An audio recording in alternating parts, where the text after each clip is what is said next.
नमस्कार। IPL स्पर्धेची सुरुवात झाल्यापासूनच रॉयल चॅलेंजर्स बंगळुरू IPLची ट्रॉफी उचलण्याचं स्वप्न पाहत होता। मात्र प्रत्येक वेळी अंतिम सामन्यात धडक देऊनही RCB ट्रॉफीपासून दूर राहत होती। या संघात अनेक खेळाडू आले आणि गेले, पण विराट कोहली मात्र संघाबरोबरच राहिला। इतर संघात जाऊन अनेकांनी 4-4 वेळा ट्रॉफी जिंकली, पण RCB मात्र या नात्या कारणाने ट्रॉफीपर्यंत पोहोचू शकत नव्हती। शेवटी 17 वर्षांच्या प्रदीर्घ प्रतीक्षेनंतर काल RCBनं ट्रॉफीवर आपलं नाव कोरलं आणि विराटने आपल्या आनंदाश्रूंना वाट मोकळी करून दिली।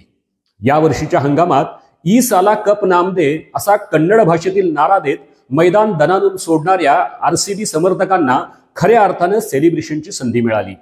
यापूर्वी ख्रिस गेल, AB डिव्हिलियर्स यांच्यासारखे दिग्गज RCBकडे असताना देखील जे शक्य झालं नाही ते यावेळेस कसं काय शक्य झालं जाणून घेऊयात आजच्या या व्हिडिओच्या माध्यमातून। तर मित्रांनो, स्वागत आहे तुमचं आपल्या चौथा स्तंभ या YouTube चॅनलवर। IPLच्या अंतिम सामन्यामध्ये प्रथम फलंदाजी करताना RCBची सुरुवात तर चांगली झाली। विराट कोहली फलंदाजी करत असतानाच RCB 200चा टप्पा सहज पार करेल आणि पंजाब समोर आव्हानात्मक धावसंख्या उभारेल असा एकूण अंदाज होता।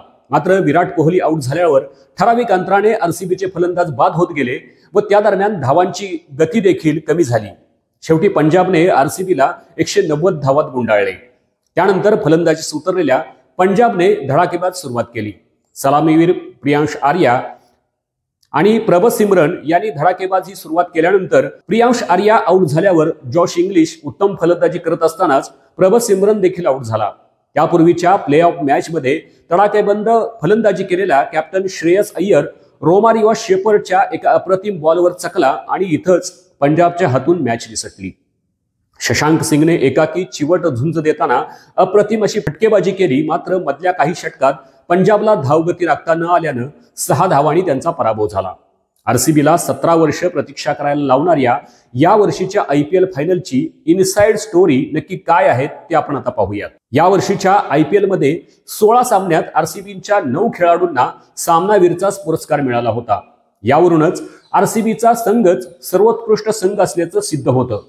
Krunal Pandya, Tim David, Josh Hazlewood, Suyash Sharma, Jitesh Sharma ही यादी वाचली की नौके खेळाडूही कसा चमत्कार घडवू शकतात हे आपल्याला पाहायला मिळतं। गेल्या वर्षीच्या नोव्हेंबरमध्ये IPLच्या लिलावाच्या वेळेस RCBचे संचालक मो बोबाट यांनी केलेलं विधान संघाचा दृष्टिकोन अधोरेखित करणार होतं। ते म्हणतात, खेळाडू कसा खेळतो यापेक्षा तो संघासाठी कसा खेळतो याला आम्ही प्राधान्य देतो। खेळाडूंचं यापूर्वीचं रेकॉर्ड, त्याची असणारी क्रेज यापेक्षा संघाची कामगिरी महत्त्वाची आहे।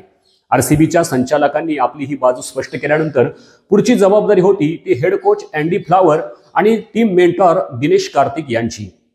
झिम्बाब्वेच्या याच अँडी फ्लावरने कधी काळी भारताविरुद्ध धावांचा पाऊस पाडून भारतीयांच्या डोळ्यात अक्षरशः पाणी आणलं होतं।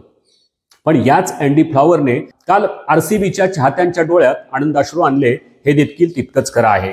यावेळेस RCBचा कर्णधार होता रजत पाटीदार।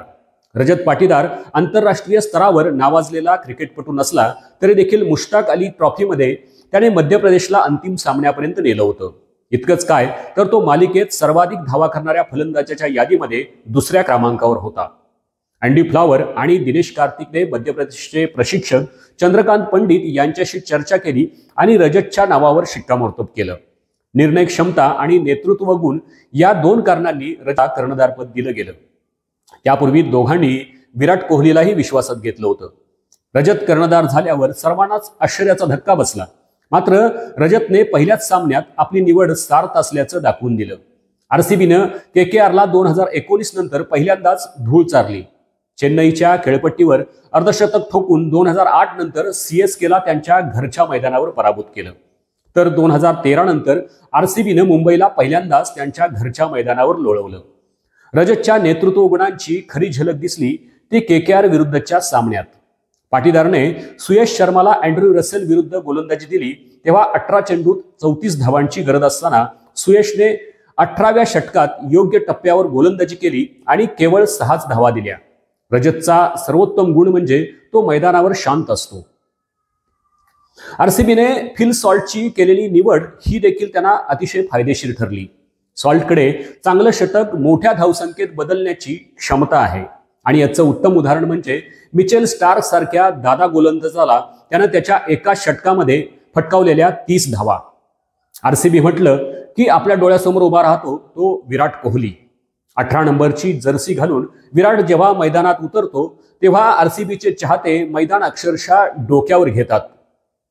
यंदाही विराटने 54.75च्या सरासरीने 657 धावा कुटल्या. यात तब्बल 8 अर्धशतकांचा समावेश असून विराटचा स्ट्राईक रेट आहे तो 144. आरसीबीसाठी नेहमीची डोकेदुखी म्हणजे त्यांची गोलंदाजी. मात्र यंदाचा सीझन त्याला अपवाद ठरला.